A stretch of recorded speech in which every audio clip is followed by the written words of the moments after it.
Buzzing insects pierced the sweltering air. The smell of perspiration, mixed with dried grass, hung thick in the oppressive heat. Before him stood a scene that would haunt any decent soul. A woman barely past 20, secured to weathered timber, inside a crumbling livestock shelter on San Angelo's outskirts. Rope had carved cruel marks around her wrists, crimson streaks painting her flesh under the brutal sun. Her face bore the evidence of violence, one eye sealed shut, her cheek blazing from a recent blow, her pale gown ripped at the shoulder and side. This was Texas in the summer of 1890, when mercy seemed as scarce as rain. Grit danced through the stable's broken boards, settling on her damaged clothing and clinging to the moisture beating her injured skin. Terror coursed through her, not just physical agony, but that soul-deep dread that crushes the breath from your lungs. The evidence of her struggle was written in rope burns along her arms, in scraped knees that spoke of desperate attempts to rise. Now she sagged against her bonds, breath coming in shallow gasps, her gaze fixed on the entrance as if willing salvation to appear. Western men had witnessed brutality before hangings, thieves, saloon murders, yet this struck different. This was innocence trampled beneath boots of avarice and control. The image would hollow out any decent man, particularly one who'd cherished a daughter or treasured a woman's love. The question hung like smoke in the stillness. What manner of beast commits such evil, and for what purpose? Into this terrible quiet walked Elias Carter. At 51, this cattleman carried decades of hardship carved into his weathered frame. Suffering was no stranger to him, but the sight within those rotting walls turned his blood to ice. Sunlight seemed to fade. Reality contracted to a single, devastating vision, a girl shattered yet breathing. Her eyes glistened with tears she refused to release. However, severing those bindings would mark only the start. True peril awaited him at his own spread. Elias responded as any man with a beating heart must. Steel flashed as he sliced through her restraints, catching Clara before she collapsed into the earth.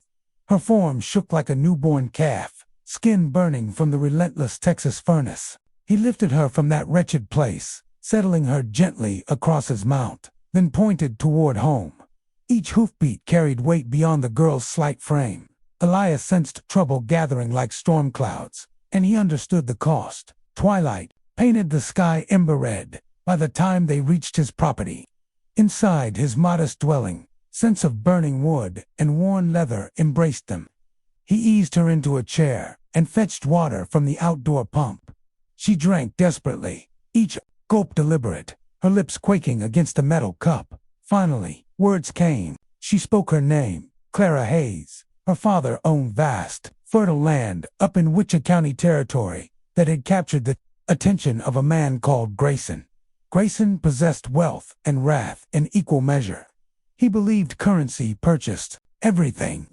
When Clara's father refused his offers, Grayson, unaccustomed to denial, dispatched his hired hands to change that answer. They'd seized Clara, brutalized her, abandoned her to suffer.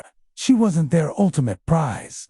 She was a tool, a piece in a larger scheme to break her father's resolve and steal his holdings. Elias listened in stone silence, his expression hardening. He'd encountered Grayson's breed before, men who constructed kingdoms on terror, who bent justice to serve their appetites. But he also understood this territory, this Texas soil, and he recognized when ground was worth defending.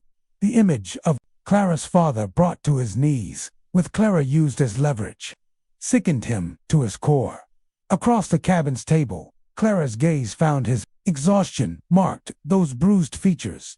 Yet a flame still flickered within. She had endured torment no young soul should face, but her spirit remained intact. Elias felt the atmosphere shift. By rescuing her, he'd stepped into a tempest larger than his ranch, with no simple path to safety. As lamplight dimmed in that cabin, approaching footsteps announced that the storm had reached his door. Silence blanketed the night, an unnatural quiet for Texas.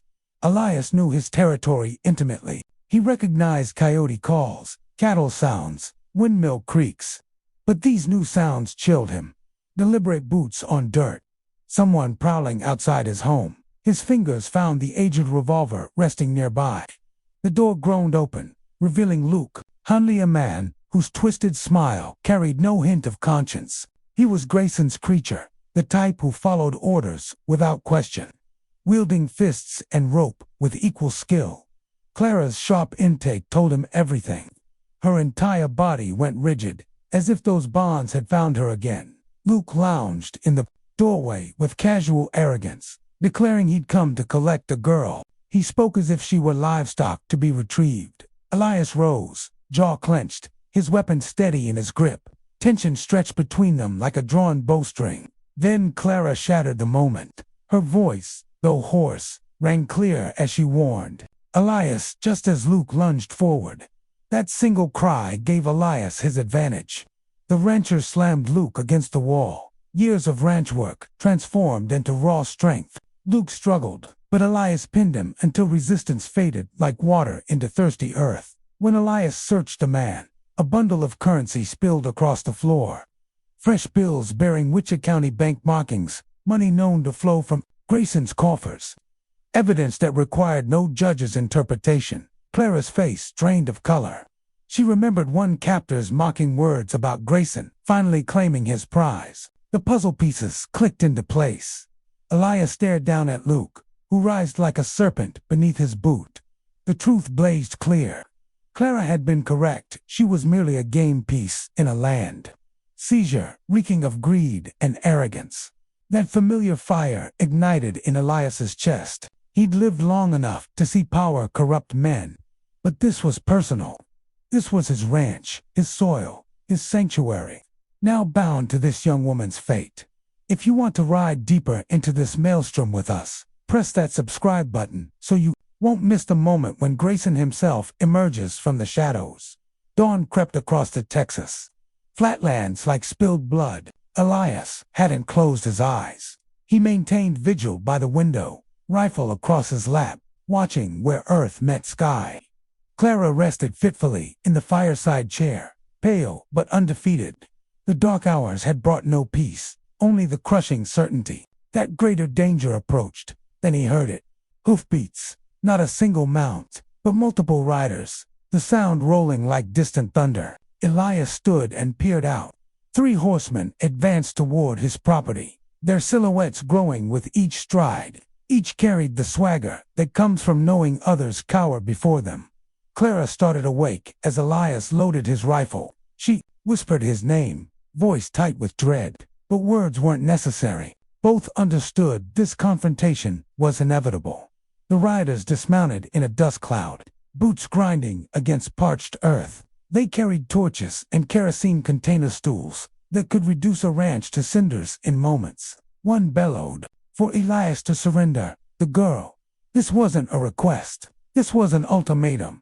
Elias stepped onto his porch, rifle ready, his shadow stretching long in the climbing sun. He called back, voice low but cutting, declaring this ranch beyond their reach. The standoff stretched endlessly, the kind of quiet that makes your pulse thunder in your skull. Then chaos erupted. A flaming brand arced through the air, striking a hay pile. Clara reacted instantly, seizing a water bucket and dousing the flames. Simultaneously, Elias squeezed his trigger. The first rider crumpled, his torch clattering earthward.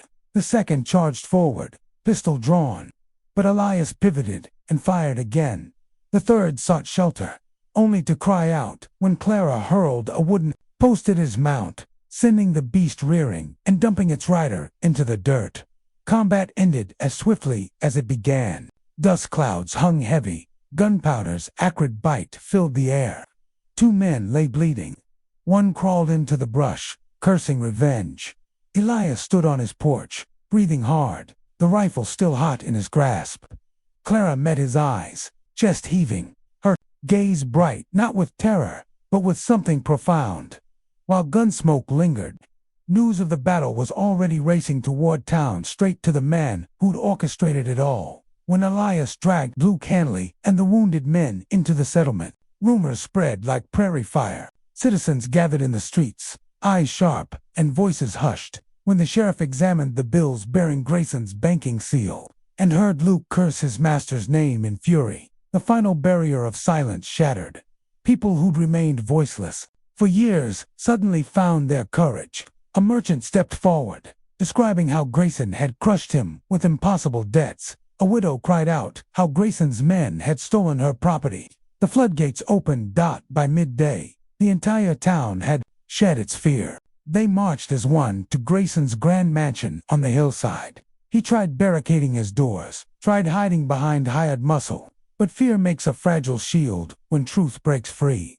Elias stood beside Clara, at the crowd's edge, watching as people who'd once bent their necks now stood proud. Grayson was hauled down his own steps, fine clothing torn, face ashen. He demanded order and respect, but nobody heeded him anymore. In the West, justice sometimes arrived with a gavel, but more often it came through the hands of ordinary folks who'd reached their limit. That day, Grayson lost it all: his influence, his dignity, and the fear that had been his scepter. Only after the turmoil settled did Henry Hayes arrive in his wagon. His features were etched deep with sleepless worry, but his eyes blazed when he spotted Clara. She rushed into his embrace, and the sight of father and daughter reunited made even the toughest ranchers wipe their eyes.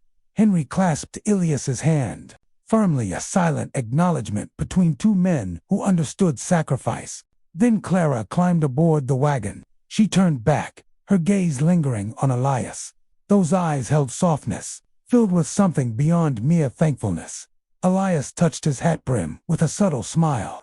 He spoke no words, but silence in that instant felt weightier than speech. Was this farewell, or the beginning of something unspoken?